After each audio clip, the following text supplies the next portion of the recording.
जेके media देख रहे सभी दर्शकों का स्वागत है। मैं हूं आपके साथ आशीष शर्मा। सबसे पहले जेके मीडिया के जितने भी दर्शक हैं, आशीष शर्मा की जय माता दी। हम आपको बता दें, रोपवे प्रोजेक्ट लगातार कटरा में प्रदर्शन हो रहे हैं, लगातार संघर्ष समिति के लोग प्रदर्शन कर रहे हैं। और कल हमने आपको एक रिपोर्ट बताई थी जेके मीडिया के माध्यम से कि कुछ लोग जो संघर्ष समिति के कुछ सदस्य गिरफ्तार हो चुके हैं, उनको पुलिस ने हिरासत में ले लिया है। उसी को चलते आज फिर एक भारी प्रदर्शन था और पीसफुल प्रदर्शन था। उन्हीं के समर्थन में उतरे हैं हर्षदेव सिंह जी। स्वागत है आपका और सबसे पहले जय माता दी। शुक्रिया, जय माता दी। आप समर्थन में उतरे हैं संघर्ष समिति में, रोपवे लग रहा है, क्या लगना चाहिए या नहीं लगना चाहिए? देखिए, ये बात समझ से परे है कि लोगों की मंशा के खिलाफ जाकर प्रशासन और श्राइन बोर्ड जिस तरीके से रोपवे को इंस्टॉल करना चाहता है यहाँ, बड़ी हैरानगी की बात है। आप 250 करोड़ का ये कह रहे हैं कि शुरू में इन्वेस्टमेंट इसके ऊपर करने जा रहे हैं। ये पैसा आपको लगाना चाहिए लोगों को मूलभूत सुविधाएं देने के लिए। लोग वंचित हैं, आज भी महरूम हैं, बुनियादी सुविधाओं से महरूम हैं।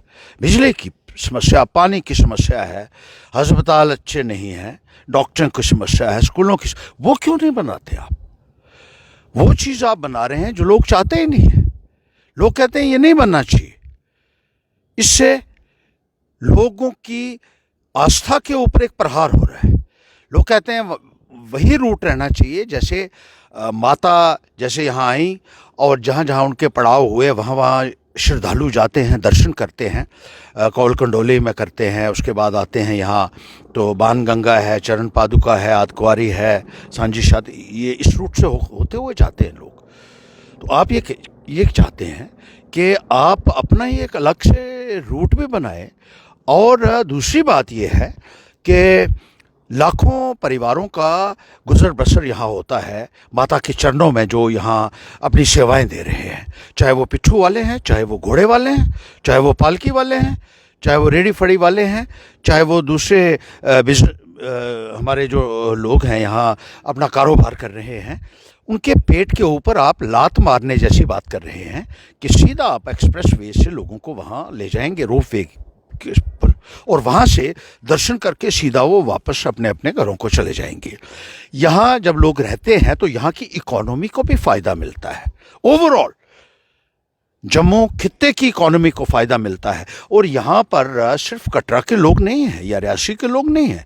यहाँ पर ज़िला उधमपुर से है, ज़िला जम्मू से हैं, ज़िला कठुआ से है, अलग अलग ज़िलों से यहाँ लोग आकर बसे हुए हैं और अपना कारोबार कर रहे हैं, अपने परिवार का गुजर बसर कर रहे हैं। आप उनके पेट के ऊपर लात मार रहे हैं। ये कहाँ तक जायज़ हो सकता है?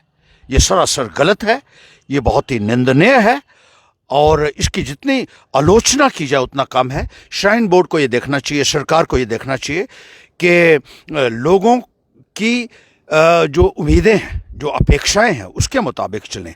हुकूमत का काम है लोगों की अपेक्षाओं के मुताबिक चलना, अपना फैसला उनके ऊपर थोपना नहीं। आप लोगों ने इनसे वोट हासिल किए और अब जब आपको कुर्सी मिल गई, जब आपको पावर मिल गई है, उस पावर का इस्तेमाल आप लोगों का गला काटने के लिए कर रहे हैं, जो सरासर गलत है और बहुत ही निंदनीय है। हरदेव सिंह जी, कल संघर्ष समिति के कुछ मेंबर्स को पुलिस हिरासत में लिया गया है। युवक यहाँ पर अनशन पर बैठे हैं, उन्हें भी सुबह 5 बजे पुलिस हिरासत में लिया गया, फिर छोड़ा गया। अभी तक काले झंडे लेकर वो अनशन पर बैठे हैं। आप भी वहाँ पर गए थे, आपने भी पार्क में, शालीमार पार्क में जो संघर्ष समिति की मीटिंग चल रही थी वहाँ पर संबोधित भी किया, हमने सुना। तो जो अंदर हुए हैं या जो अनशन पर बैठे हैं, उनके लिए क्या? आशीष, बिल्कुल उन लोगों को फौरी तौर पर, जिनको अरेस्ट किया गया, फौरी तौर पर रिहा किया जाना चाहिए। वो एक पीसफुल प्रदर्शन कर रहे हैं, जो उनका एक संवैधानिक अधिकार बनता है। हमारा कॉन्स्टिट्यूशन जो है उसने हमें अधिकार दिया है कि हम पीसफुल डेमोन्स्ट्रेशन कर सकते हैं, पीसफुल धरना कर सकते हैं। और बच्चे जो बैठे हुए हैं धरने के ऊपर, वो तो सत्याग्रह कर रहे हैं, वो तो भूख हड़ताल में बैठे हुए हैं। पैदल यात्रा भी कोल कंडोली से लेकर, पैदल यात्रा भी उन्होंने की और उसके बाद अपने आप को कष्ट दे रहे हैं। आस्था को जिंदा रखने के लिए, आस्था को जिंदा रखने के लिए वो बैठे हुए हैं। विधायक कहते हैं कि डेवलपमेंट है, ये डेवलपमेंट है, कोर्ट का ऑर्डर है, सुप्रीम कोर्ट का ऑर्डर है। एक बयान में उन्होंने बयान दिया था। कौन से सुप्रीम कोर्ट ने ये ऑर्डर दिया है कि वहाँ आप फ्लाईओवर लगाओ? किसको सुना रहे हो कहानी भाई? और डेवलपमेंट क्या होती है? मुझे डेवलपमेंट के मायने तो बताइए. What is your definition of the term development? I am afraid you are terribly mistaken mister MLA. क्या आप इसको डेवलपमेंट कह रहे हैं? जहाँ लाखों लोगों का रोजी छीनने को डेवलपमेंट कहते हैं क्या? ये मैंने पहली बार ही सुना है किसी एमएलए की एमएलए को ये ऐसा कह रहा है कि इससे डेवलपमेंट होगी. अजीब बात है. उन लोगों ने आपको बनाया, आपका फर्ज बनता है उन लोगों के साथ खड़ा हो और उनके साथ कंधे से कंधा मिलाकर चले. वो लीडर होता है जो लोगों के साथ चलता है, जो लोगों के ऊपर फैसले थोपने की बात करे और ये कहे कि जो लोग हैं ये सारे के सारे गलत हैं, ये हड़ताल नहीं होनी चाहिए. आगे का किस तरीके का समर्थन रहेगा हर्षदीप? आप एक गद्दावर नेता हैं, आप एक गद्दावर नेता हैं. उधमपुर चनैनी में आपकी तूती बोलती है. किस तरीके का समर्थन रहेगा उधमपुर वासी? और हर तरीके से रहेगा. आज जैसे हम वहाँ गए थे, लोगों के साथ मिले, और कानूनी भी अगर सहायता होगी हम करेंगे. आप कोई शायद याद हो कि 93-94 में जब सड़क बनने लगी थी यहाँ, श्राइन बोर्ड की तरफ से बनाई जाने लगी थी, उस वक़्त यहाँ के लोग काफ़ी सारे वकीलों के पास गए थे. स्टे किसी ने कहा जी, सब ने कह दिया ये नहीं हो सकता है. मैंने खुद बगैर किसी को बताए हुए कोर्ट में केस लगाया और कोर्ट से स्टे लेकर आया मैं, और वो सड़क आज तक नहीं बनी. 30 साल पहले की बात आपको सुना रहा हूँ मैं.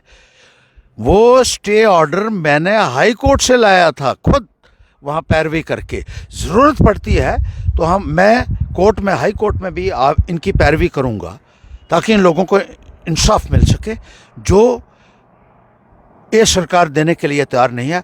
और लाठी और डंडे से आप लोगों को अगर ये सोचते हैं कि दबा लेंगे तो आप बहुत बड़ी गलतफहमी में हैं. धन्यवाद हर्षदेव सिंह जी. ये थे हमारे साथ हर्षदेव सिंह जी, जिनका कहना है हाई कोर्ट तक अगर जाना पड़ेगा इंसाफ दिलाने के लिए इन लोगों को, तो मैं हाई कोर्ट तक भी जाऊंगा. आप देखते रहे जेके मीडिया. मैं आशीष शर्मा, कटरा से.